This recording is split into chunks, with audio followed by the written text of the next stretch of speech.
What is the story of Indian diplomacy, especially in Washington, D.C.?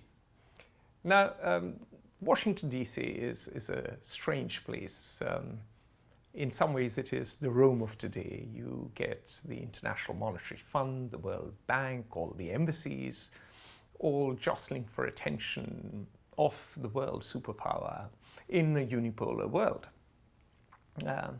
And whilst all of that is true, it is also a place which is nothing but a stage where American interests play out from across the country.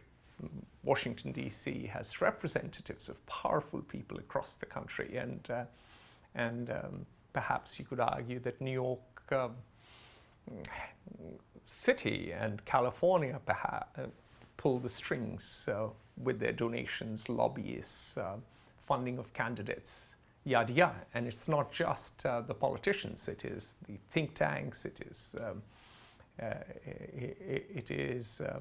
the non-profits, and so on and so forth. Now, in this swirling world of money and intrigue, certain countries play their cards very well. Now, look at the Netherlands. The Netherlands have a lot of Americans in their staff, in their economic team, in their news outreach team.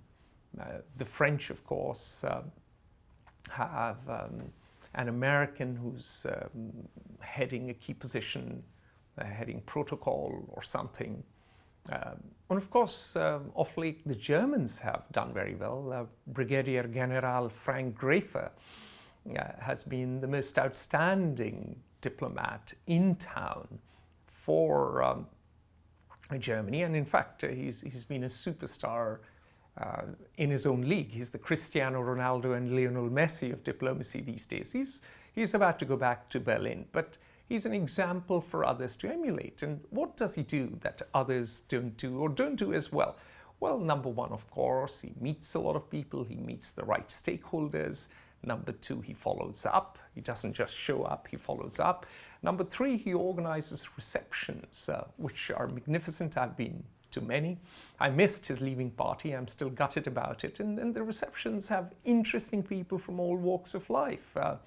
There'll be people from intelligence, there'll be people from Capitol Hill, there'll be people like me,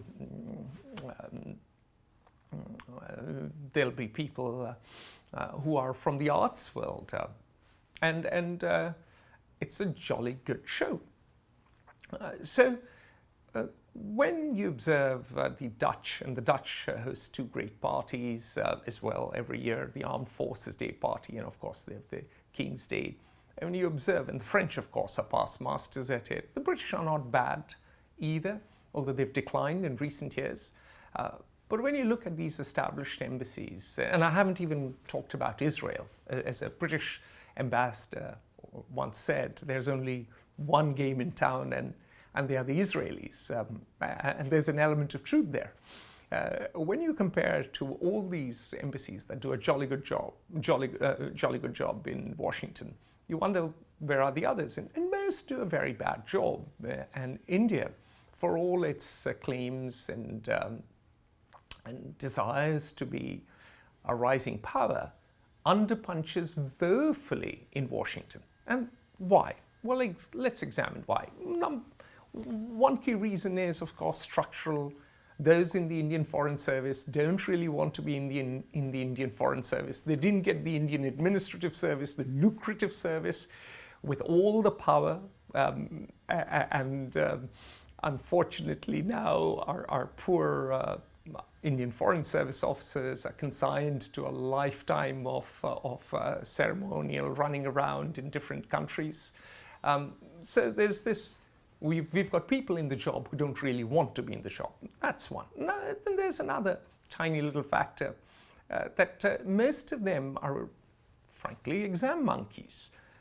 And they don't have the social skills to do the job. There's also the factor that most of them tend to be insular, culturally insular. They just hang out with Indian Americans.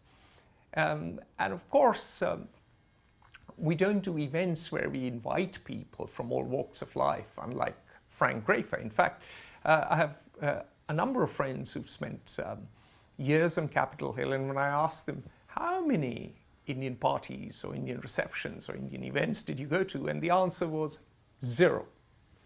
So there is a problem, and it is a big problem. And that problem is you have all this money thrown into the embassy in Washington, D.C., and the results are minimal. So what could change? What should change? Well, first of all, emulate the likes of Frank Griefer. Cultivate people from the country, across the country, engage with them and engage with them over time. Build a network. Second, of course, be confident.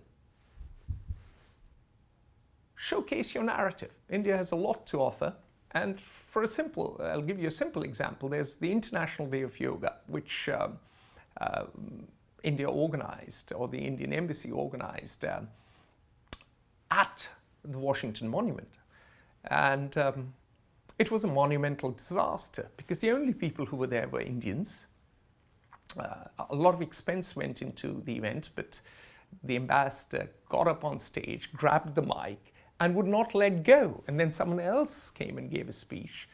And then, of course, there were garish videos of India being such a great country blaring, whilst all that people wanted was a good yoga session, some tranquility, some peace. And there weren't people from Capitol Hill, there weren't people from other walks of life. And Washington is crawling with Americans who love yoga. And here it is, an event which is a good idea, completely decimated because of poor implementation, which is an abiding